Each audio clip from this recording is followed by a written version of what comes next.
baseball season. Let's talk that. Do you really want to talk baseball? You guys aren't serious with this stuff. You guys don't really want to talk baseball.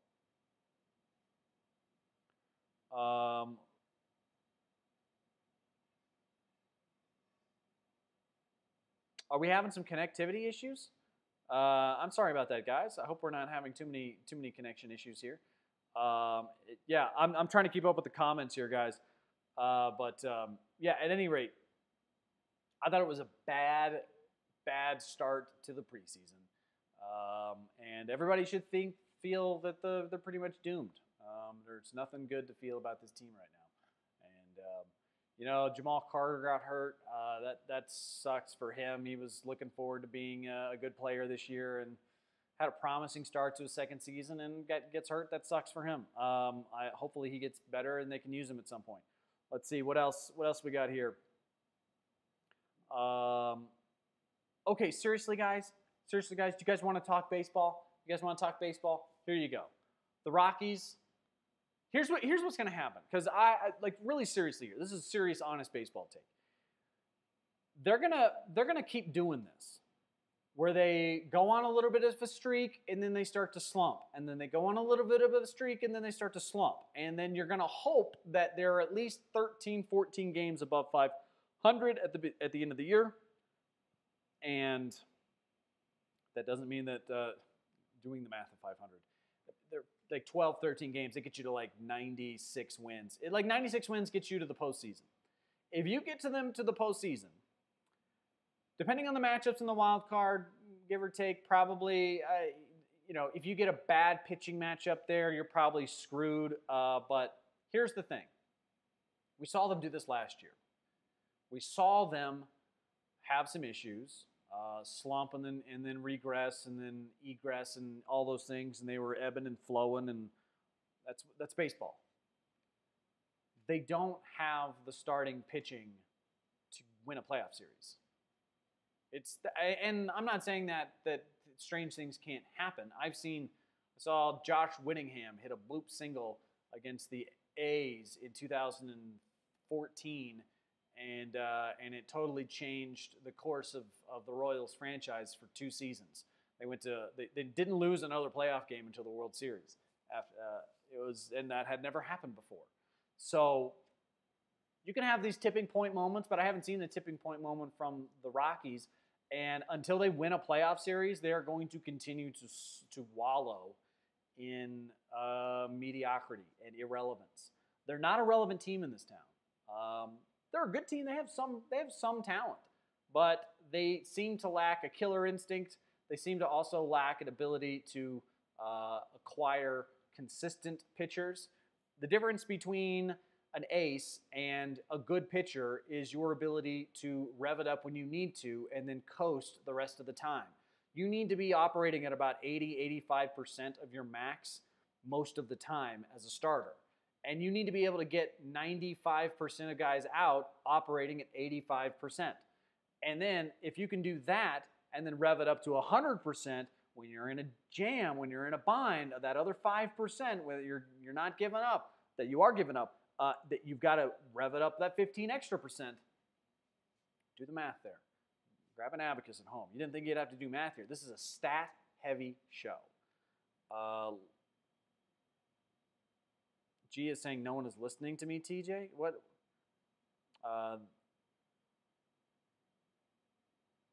Brewers and D-backs get them. Rocks take the division. I think Yankees, Mariners. Gosh, guys, what are you talking about? This is way too early to have these conversations. John says, hey, TJ, I don't remember if you answered my comment on Musgrave with Kelly with the Broncos. What's that question, John? Ask the question again. I'll answer it. Hey, what's up, Craig? Boston versus either LA or Chicago in the World Series. Seriously, you guys want to do this? You guys want to have this conversation? You guys want to pick World Series? Guys, you have no idea who's going to make the World Series. Every time the Giants only make the World Series from like their wild card position. So why are you guys picking the better ones? When's the last time the Dodgers haven't been in the series since like 85. You're still going Chicago? And no one's talking about the Astros. What's wrong with you guys? Patrick, yeah, bullpen is the issue, but the last 10 games, no one has given up more than 2 runs except for Bettis first game back. Stop jibber-jabbering about the past. Craig gets it. Let's see. John says, Wade, Jenna, and G, did the answered or did he not answer it while the video was frozen? Only 1 month left. I still think that's too soon. It's too soon. Too soon. Too soon, guys. We can't talk about the Rockies seriously until they win a series in the postseason. That's the only thing that's going to get the Broncos faithful aren't going to go anywhere. So you're fighting for interest from people who are pissed off, but not so pissed off that they can only focus on the Broncos. And then the transplants of the city who don't really have any allegiance to anything. That's who you're trying to get. Those are the people you're trying to get fired up about the Rockies. You got to win a playoff series. And you can only do that if you've got good starting pitching, which they don't have good enough starting pitching. You realize how good the other pitchers are in this game? You guys realize how good they are? They're so much better than your guys. And I'm not saying that your guys don't have the ability to be good. I'm just saying that your guys don't have the ability to be good every time out. And that's if he pitches at his best, you're going to win. And then you got to have another guy who is almost as good as the second guy, but maybe not as good, and you're maybe a little iffy. If you can still lose if he pitches at his best, but if you feel good, you feel better than not that if he pitches well, you're going to win. And so that's the tiering of just your first 3 pitchers. And you may take 2 out of 3 there if you're lucky. So that's the kind of setup you need. You need guarantees in the playoffs. Go look at any team that's won the World Series in the last 15 years, and go look at how well their pitchers perform. They may not have performed that way in the regular season all the time, but they definitely perform that way in the postseason. And predicting that is so much easier if you know that your starters are good. I have no idea. This team could go streaking, sure. Anybody can go streaking. But the likelihood of that happening? Not very high.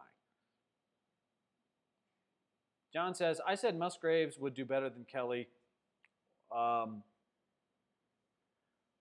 you talking about Chad Kelly? I don't understand your question, John, because Musgraves is the offensive coordinator or better with Kelly.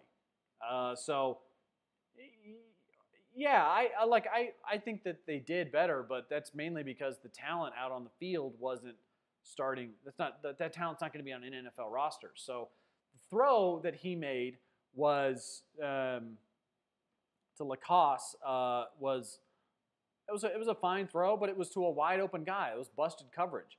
When coverage gets busted, then you better hit your targets.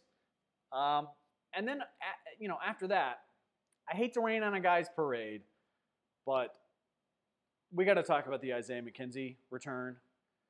The Isaiah McKenzie return was good. It was good for him. It was a great moment. I feel wonderful for Isaiah McKenzie.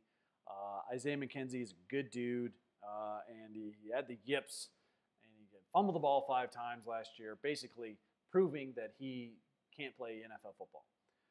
So they were going to try to do this thing again. And Isaiah McKenzie got a chance to return a kick. He had about 20 yards of space. When he caught the ball, no one else was in the frame. When he caught the ball, you couldn't see anyone else on the field. He was the only one there. And Isaiah McKenzie then decides to dance around for like 5-6 seconds. And literally, go measure it. It's a lot of time that he has to make a decision and then cut. That is the last time you will see a player in the regular season. You think he's going to get that much space? I don't. He is not going to get that much space ever again with going up against guys who are going to try to convince me to buy supplements at Complete Nutrition in a month. No, I do not going to happen. Isaiah McKenzie's not going to be the punt returner. He can't. He can't be the punt returner. He cannot be the punt returner. Can we just be honest with ourselves here? He can't. You can't put him out on the field. He's not going to get that much time ever again. He's not. He's also the game's not slow enough for him. He can't make the cuts. You got to have a kamikaze mentality. He doesn't have that. So, I mean, maybe I'm wrong. I think the Montreal Alouettes should love what they saw from Isaiah McKenzie. And Chad Kelly's good night was, once again, like you don't find guys that open in the NFL. And he had some open throws. It was really open. He threw a pick. So pedestrian night from Chad Kelly. I think really the best thing that Chad Kelly has going for him at this point is that he's not Paxton Lynch.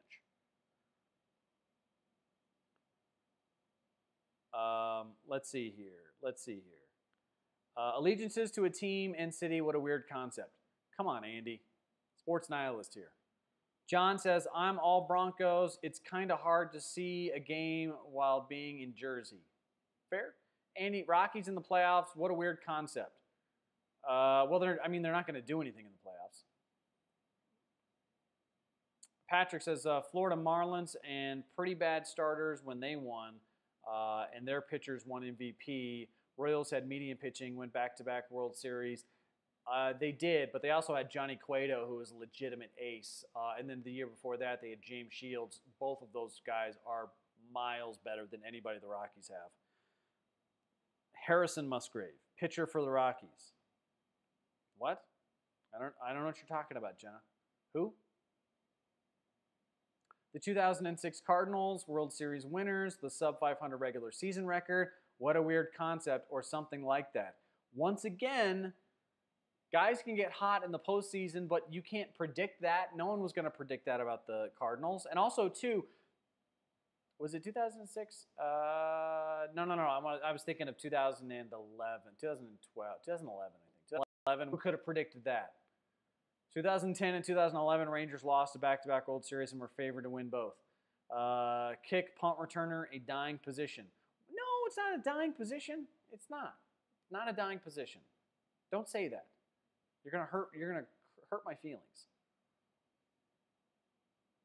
Broncos trade Lynch to Montreal for Manziel. Can you do that? I guess you could do that. Can you trade to the CFL? I guess you could. Fair on McKenzie, but the pick on Kelly was on the receiver for not running to the ball, honestly. Give these guys a chance to show they are aces. Jenna, stop it. John says, after Manziel throwing 4 picks in his debut, I don't know. I would not rather have Lynch. I think I would rather have Johnny Manziel than Paxton Lynch. I would. Because at least Johnny Manziel's going to throw the ball. Paxton Lynch, there's a chance Johnny Manziel could make a play. There is no chance Paxton Lynch can make a play. He's not going to run. He's not going to throw the ball. He's only going to run. He can't read the defense fast enough before the pass rush gets to him. That's the big problem. And if you go and you watch that preseason game, that's exactly what you saw. He was getting sacked and he was getting pressured. And the second any pressure comes his way, he drops his eyes, game over. He either gets sacked or he gets dropped for a 2-yard gain at best. John Gray and Kyle Freeland are young and talented, so who knows? Let's see how they do against Houston, against Cole and Verlander. Patrick. Brent Malia, Harvick won. Good weekend in sports. You know who else won? Even though they didn't win, Tiger. Tiger won this weekend without winning, which is hard to do because, that is what the sport of golf has become.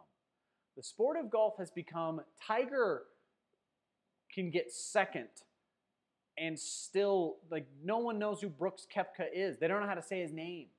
They don't know who Brooks Koepka is. They don't know how to say his name.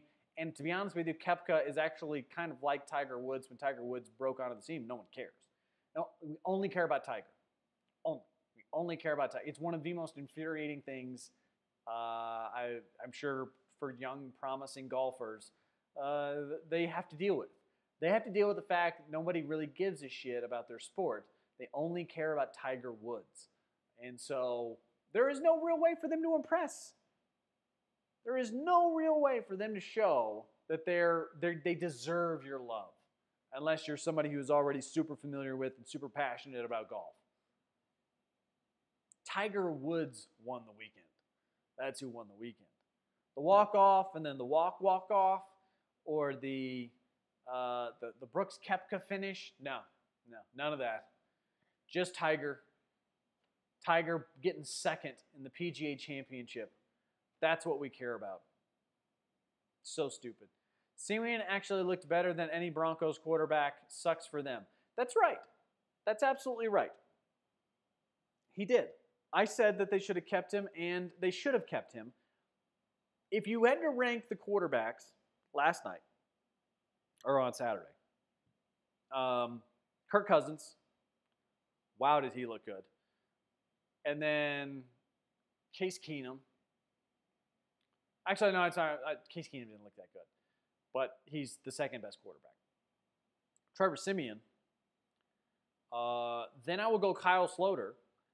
Then Chad Kelly. Then down here is Paxton Lynch. It was awful from Paxton. I think I could find a high school quarterback somewhere who at least has the balls to throw the football downfield in that game. Just put him in a preseason game. Don't tell him anything. Just let him go out there and play quarterback. I bet I could find a high school guy who would look better in that game than Paxton Lynch looked.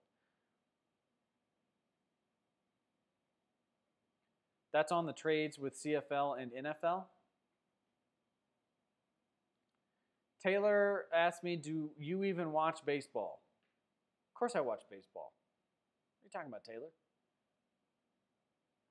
Do you have to player... Also, you have to player trades because they can't use draft picks. Okay, just draft picks. You can't use the draft picks. I do watch. I watch every game. I watch all the games. I know what I'm talking about. You guys don't even... This is how I know. Because you don't know whether I watch or not. And none of my analysis really matters at all anyways. Because if it did matter, then I would take it more seriously. But I can make a joke out of the analysis of the Rockies, and people will be more interested in the joke than they are in the actual analysis. That's what I found about the Rockies in Denver. And if you want that to change, that's on you. You can change that. But if you want us to talk, if you want me to talk about the Rockies, care about the Rockies. The ratings show you don't care. No one cares about the Rockies.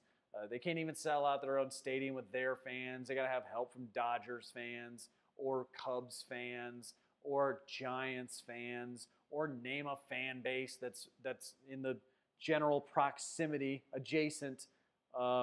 Mariners fans. You can get all kinds of fans from other places to come to your games. Coors Field's a great location to go see a baseball game, and everybody knows that. So I think it's kind of it's an attraction, but it's not a passion. It's not a way of life. Look, there's not going to be any more baseball towns, guys. There's not going to be any more. You're not going to have another place that pops up and becomes Baseball Town USA. It's not going to happen. We got the baseball towns we got, and that's it. If you want to talk about baseball towns, here are the baseball towns. Chicago, baseball town. St. Louis, baseball town. New York, baseball town. Boston, baseball town. And that's it. That's basically it. There aren't really any other baseball towns. Those are the baseball towns. San Francisco's been good, but they're not a baseball town. San Francisco is a NPR town. I think that's their favorite sport. I think their favorite sport is fundraising on NPR. I think it gets competitive. Oh, man. Boy, does public radio in San Francisco, that is big business. Let me see here. Patrick says, I have it on good and for the fact he does not watch baseball. I will not reveal my source. Very credible source. Sure, you've got a source, Patrick. Just keep telling people that. I don't even know what your source is. Let's see. John says, I'm only a football fan.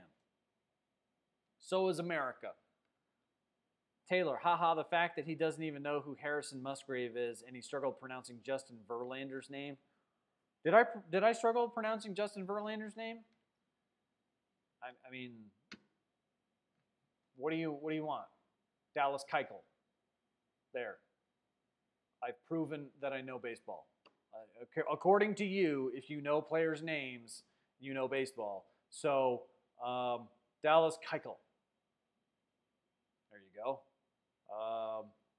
Miguel Almonte. Let's see here. What else? What else can I give you? Bartolo Colon. Does that help you? I know names. Andy said he got to see Mike Trout. Good for you. You got to see Mike Trout at the. Good for you. Yeah. Taylor says Coors has actually been selling out a lot this year, so you wouldn't know though because you don't watch. Selling out Coors they sell out Coors every year. It's not their fans. It's not that people don't pay attention to baseball that way. They go to the games because it's fun. Denver is a activities town, so people like going to games. People like hiking. People like going to breweries and sitting outside and enjoying the weather and looking at the mountains. That's what Colorado's all about. I mean, I'm not saying that it's not fun. Going to a Rockies game is a lot of fun, but it's an activity. It's not a way of life. People are not irrational enough. All great sports fan bases have the same thing in common. And it's the thing that people hate about these outside of the Giants stadium.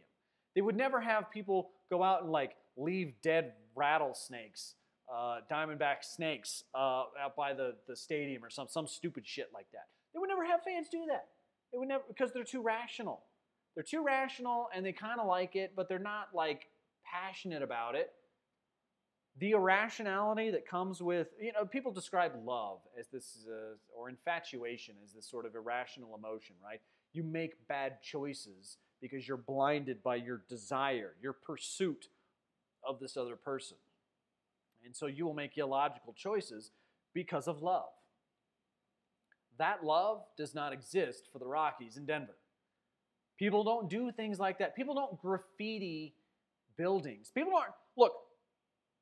don't know this. This is a Broncos town. You know how I know it's a Broncos town? Because all I heard this morning on Sports Talk Radio after I got off work was people complaining about Paxton Lynch and how the team looks disorganized and how Vance Joseph needs to be fired.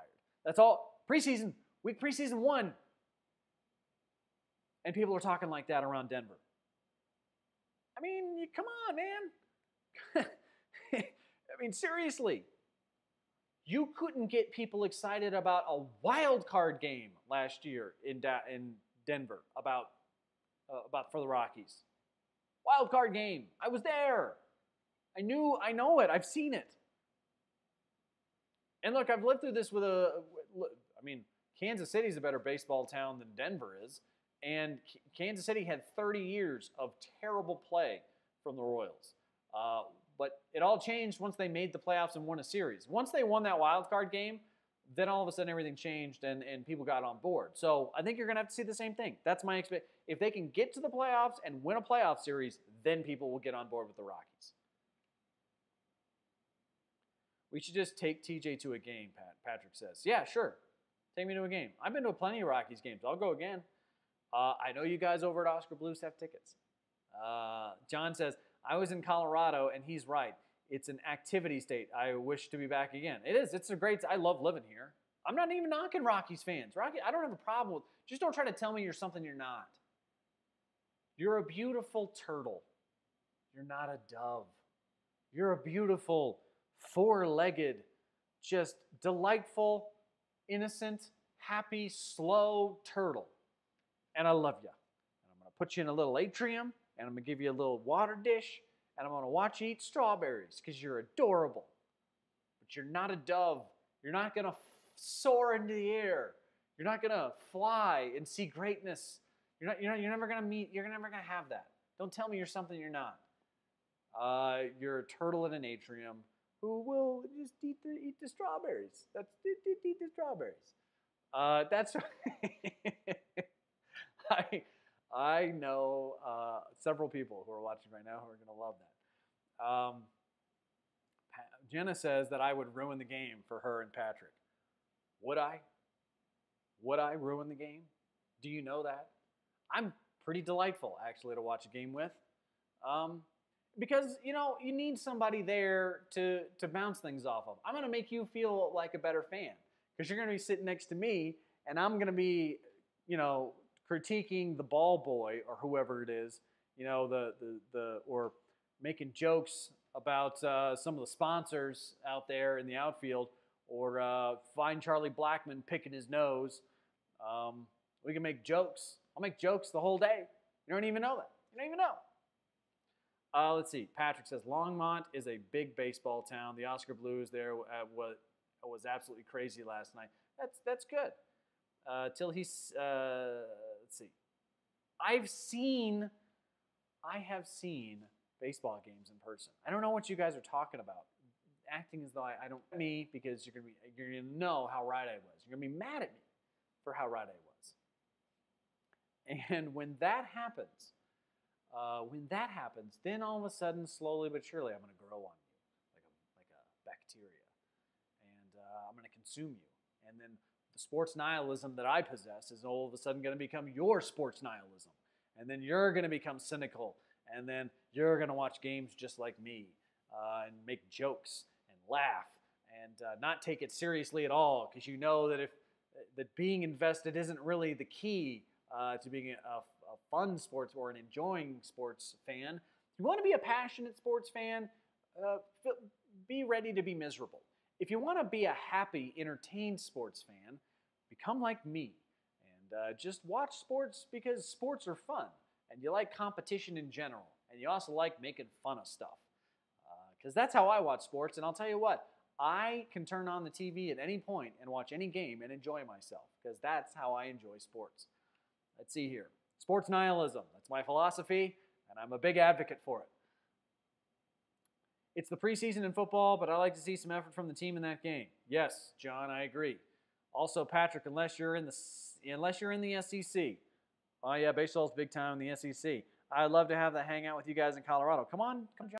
Guys, want to thank everybody for watching. This has been a Reaction Monday. We'll be back tomorrow with more stuff. We'll be live at training camp once again. Don't forget, go to betdsi.com, enter the promo code PHANTOM, F-A-N-T-O-M, betdsi.com. You'll get up to $2,500 matched on your first deposit, dollar for dollar. That's an awesome deal. Also, if you're looking for a house in Denver, Brent Malia Properties with Coldwell Banker, go to tjsagent.com for more information. Brent helped us find our house. It is absolutely beautiful, although I feel like I may have messed up the floor in the laundry room a little bit, trying to lay some tile. Brent actually helped me quite a bit fix my mistake, and he's not done with you after you buy your house. He keeps with you. He makes sure that you get what you want, that you're happy, satisfied, that you can continue to improve your home once you buy most.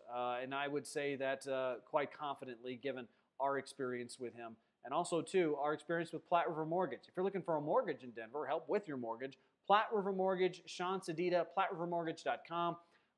Check them out, diligence, and you can call them at any time. We did, and they helped us out in a lot of ways, more than just one, not just with credit checks and making sure everything is right there, but also doing so in a timely fashion. They know exactly how to get the best possible rate because they do their research. So go to PlatteRiverMortgage.com if you need help with a mortgage. I want to thank everybody for listening once again, and that's going to do it for us here on noon o'clock. See you tomorrow. Same bat time, same bat channel, only on Phantom.